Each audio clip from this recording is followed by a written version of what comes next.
ಹೇಳಕತ್ತಿ ಸ್ನೇಹಿತರೆ, ಒಬ್ಬ ಬಡವ ಈ KGF ತಾಲೂಕಲ್ಲಿ ಹುಟ್ಟಿರ್ತಕ್ಕಂಥವನು MLA ಆಗ್ಬೇಕು ಅಂತಂದ್ರೆ ಗ್ರಾಮ ಪಂಚಾಯತಿ ಸದಸ್ಯನಾದೇನೆ MLA ಆಗ್ಬೇಕಾ, ZPTP ಆದೇನೆ MLA ಆಗ್ಬೇಕಾ, ಅಥವಾ ಗ್ರಾಮ ಪಂಚಾಯತಿ ಅಧ್ಯಕ್ಷನಾದೇನೆ MLA ಆಗ್ಬೇಕಾ? ಪಾಪ ಮನೆ ಯಾವ್ದೋ ಒಂದು ಗ್ರಾಮಕ್ಕೆ ಹೋದಾಗ ನನಗೆ ತುಂಬಾ ఆత్మీయురವರು ಅವ್ರೇನೊಂದು ಪ್ರೆಸ್ మీట్ ಮಾಡಿ ಹೇಳ್ತಾರೆ, రే మోహన్ కృష్ణ నువ్వు గ్రామ పంచాయతీ సదస్సుడు కాదు, ఒక జడ్పీ కాలేదు, ఒక టీపీ కాలేదు, నీ మకానికి అట్లీస్ట్ ఒక బ్యాంక్ ప్రెసిడెంಟ್ కాలేదు, నీకు నా తల్లి అనే రైಟ್ಸ್ ఏమరా ఉంది ಅಂತ ಕೇಳ್ತಾರೆ. ನಾನೊಂದು ಹೇಳ್ತೀನಿ, ಅಣ್ಣ నువ్వు నన్ను రారా పోరా అన్నట్లనే నేను మీ అక్కను రావే పోవే అనొచ్చా అనేలే. ఎలాంటే నాకు మా నాన్న నా తల్లి నేర్పించిండేది ఒక ఆడబిడ్డని అక్క అని చూడు, అమ్మ అని చూడు అనే. నేను మా అక్కని అక్క అని చెప్తానే కానీ నీలాగా వాడు వీడు అన్నట్ల రావే పోవే అనను. ఎందుకనను? నాకు ఆమె అక్కలాగా, ఆమె నాకి తల్లిలాగా.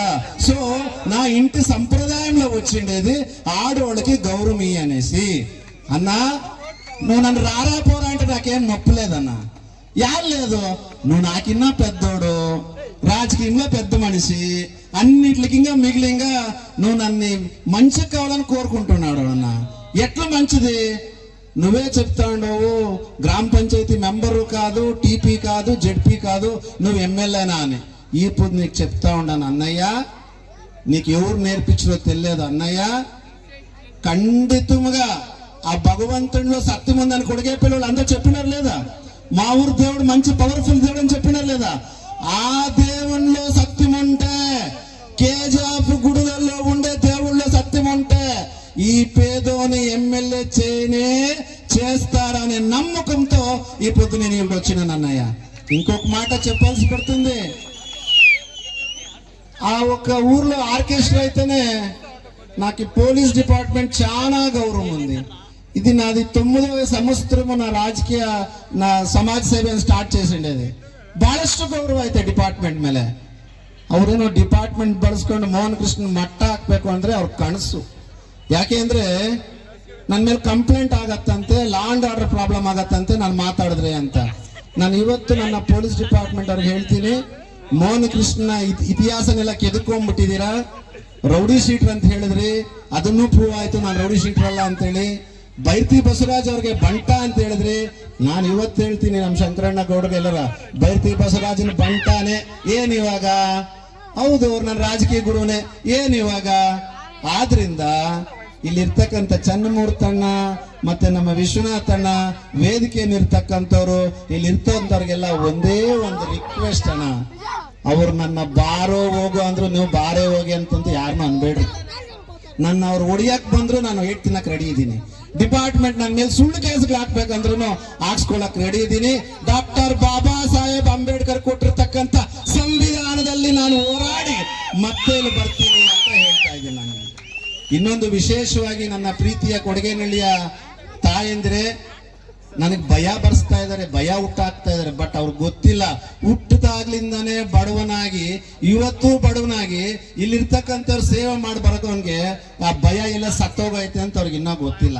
ನನಗೆ ಎಷ್ಟು ಭಯ ಇಡಕ್ ಪ್ರಯತ್ನ ಮಾಡ್ತಾರೋ ಅಷ್ಟು 2ರಷ್ಟು ಜಾಸ್ತಿ ಮಾಡ್ತಾ ಇರ್ತೀನಿ. ಕೆಟ್ಟದ್ದಲ್ಲ, ಒಳ್ಳೇದನ್ನ. ಅವ್ರ ತರ ನನ್ನ ಬ್ಲಾಕ್ ಮನಿಲಿ ಅಕ್ಕ ಹೇಳಿದಾಗ ಯಾರೋ ಕೇಳ್ತಾ ಇದ್ರಿ, ಬ್ಲಾಕ್ ಮನಿ ಅಂದ್ರೆ ಏನು ಅಂತ. ಬ್ಲಾಕ್ ಮನಿ ಅಂದ್ರೆ ಗೌರ್ಮೆಂಟ್ ಮೋಸ ಮಾಡಿ, ಜನರಿಗೆ ಮೋಸ ಮಾಡಿ, ಜನರ ತೆರಿಗೆ ಹಣವನ್ನ ಉಳಿಸಿ ಅವ್ರವ್ರು ಎತ್ತಿಟ್ಕೊಳ್ತಾರೆ, ಅದು ಬ್ಲಾಕ್ ಮನಿ ಅಂತ. ಮೋಹನ ಕೃಷ್ಣ ಹತ್ರ ಯಾವ ಬ್ಲಾಕ್ ಮನಿ ಇಲ್ಲ. ನಾನು ನಿಮ್ಮನ್ನ ಕೈ ಎತ್ತಿ ಕೇಳ್ಕೊಳ್ತಾ ಇದ್ದೀನಿ, ಪ್ರೀತಿಯ ಕೊಡಗೇನಹಳ್ಳಿಯ ನನ್ನ ಅಣ್ಣಂದ್ರೆ ತಮ್ಮಂದ್ರೆ, ನಾನು MLA ಆಗ್ಬೇಕು ಅಂತ ಭಗವಂತನ ಆಣೆಗೂ ನಾನು ಆಸೆ ಪಟ್ಟಿಲ್ಲ. ನನ್ನ ಹೆತ್ತ ತಾಯಿ, ನನ್ನ ಹೆತ್ತ ಮಕ್ಕಳ ಮೇಲೆ ಆಣೆ ಮಾಡ್ತಾ ಇದ್ದೀನಿ, ನಾನು MLA ಆಗ್ಬೇಕಂತ ಯಾವತ್ತೂ ಆಸೆ ಪಟ್ಟಿಲ್ಲ. ನನ್ನ ಕರ್ಕೊಂಡು ಬಂದು ನೀನು MLA ಮಾಡ್ತೀನಿ ಅನ್ನೋ ಪುಣ್ಯಾತ್ಮರು ಹೇಳಿದೆ.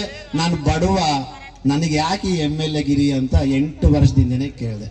ಆದ್ರೆ ಅವ್ರು ಹೇಳಿದ್ರು, ಈಗಿರ್ತಕ್ಕಂಥ MLA ಸರಿ ಇಲ್ಲ, ಹಿಂದಿನಿರ್ತಕ್ಕಂಥ MLA ಸರಿ ಇಲ್ಲ, ಈ ಮಣ್ಣಲ್ಲಿ ಹುಟ್ಟಿರ್ತಕ್ಕಂಥವ್ರು ಬಂದ್ರೆ ಈ ಜನರು ಕಷ್ಟ ಆಗತ್ತೆ ಬರಬೇಕು ಅಂದ್ರು. ಅವತ್ತು ನಾನು ಬೇಡ ಅಂತಾನೆ ಇದ್ದೆ. ಬರ್ತಾ ಬರ್ತಾ ಬರ್ತಾ ದೇವರ ಸೇವೆಗಳು ಮಾಡ್ತಾ ಮಾಡ್ತಾ ನಿಮ್ಮಂತ ಅಣ್ಣಂದ್ರು, ತಮ್ಮಂದ್ರು, ಅಕ್ಕಂದ್ರು, ತಾಯಂದ್ರು, ವಿಶೇಷವಾಗಿ ನಮ್ಮ ಯುವಕರು ನಿಮ್ಮಂತವ್ರು ಬರಬೇಕು. ನಿಮಗೆ ನಾವು ಭುಜಬಲವಾಗಿ ನಿಲ್ತೀರಿ, ನಾವು ಆರ್ಥಿಕವಾಗಿ ನಿಮ್ಗೆ ಏನ್ ಬೇಕೋ ಸಹ ಇವತ್ತು ಹೇಳ್ತೀನಿ. ಚನ್ನಮೂರ್ತಿ ಅಣ್ಣ ಇಲ್ಲಿರ್ತಕ್ಕಂಥ ನಾನು ₹1 ದುಡ್ಡು ಕೊಟ್ಟಿಲ್ಲ. ಪ್ರೀತಿ, ವಿಶ್ವಾಸ, ಅವ್ರು ನನ್ನ ಮೇಲೆ ಇಟ್ಟಿರ್ತಕ್ಕಂಥ ನಂಬಿಕೆನೇ ಇವತ್ತು ನಾನು ಎಲ್ರಿಗೂ ಕರ್ಕೊಂಡ್ ಬಂದೈತೆ. ಸೊ ನಾನು MLA ಆಗ್ಬೇಕು ಅಂತ ಆಸೆ ಪಟ್ಟಿಲ್ಲ. ನಿಮ್ಮ ಸೇವೆ ಮಾಡ್ಬೇಕು ಯಾರೋ ಕರ್ಕೊಂಬಂದ್ರು, ಅದು ಹಂಗೆ ಮಾಡ್ತಾ ಬರ್ತಾ ಇದ್ದೀನಿ. ನಿಮ್ಮೆಲ್ಲರೂ ಆಶೀರ್ವಾದ ಪ್ರೀತಿಲಿ ಇರಲಿ. ಚನ್ನಮೂರ್ತಿ ಅಣ್ಣಗೂ, ವಿಶ್ವನಾಥ್ ಅಣ್ಣಗೂ, ಕೊಡಗೇನಹಳ್ಳಿ ಬಾಯ್ಸ್ ಯುವಕರಿಗೂ ಒಂದೇ ಮಾತು ಹೇಳೋದು, ನಾನು ಯಾರೇ ಆಗಿರ್ಲಿ ಭಯ ಪಡಕ್ ಹೋಗ್ಬೇಡ್ರಿ. ಮೋಹನ ಕೃಷ್ಣನ ಮಟ್ಟ ಹಾಕಿದ ಮೇಲೆನೆ ನಿಮ್ ತಂಟೆಗೆ ಬರೋದು ಅನ್ನೋದನ್ನ ನಾನು ನಿಮ್ಗೆ ಹೇಳಿರ್ತೀನಿ. ಇವತ್ತೆಲ್ಲ ನಾಳೆ ಎಲ್ಲ ಎಲ್ಲೇ ಇರಲಿ ನಾನು ನಿಮ್ಮ ಜೊತೆ ಇರ್ತೀನಿ. ನಿಮ್ಮೆಲ್ಲರ ಪ್ರೀತಿ ಆಶೀರ್ವಾದ ಹೀಗೆ ಇರಲಿ. ವಿಶೇಷವಾಗಿ ನಮ್ಮ ಪದ್ಮಕ್ಕ ಅವ್ರಿಗೆ ನಾನು ಧನ್ಯವಾದಗಳನ್ನ ಹೇಳ್ತಾ, ನೀವು ನಡೆಸ್ಕೊಡ್ತಕ್ಕಂಥ ಕಾರ್ಯಕ್ರಮ ನಮ್ಮ ಯುವಕರಿಗೆ ಇನ್ನೂ ಒಂದು ಸ್ವಲ್ಪ ಜಾಸ್ತಿ ಹೊತ್ತು ಮಾಡ್ಕೊಡಿ ಅಕ್ಕ, ಅದೊಂದು ಸಹಾಯ ಮಾಡಿ. Thank you.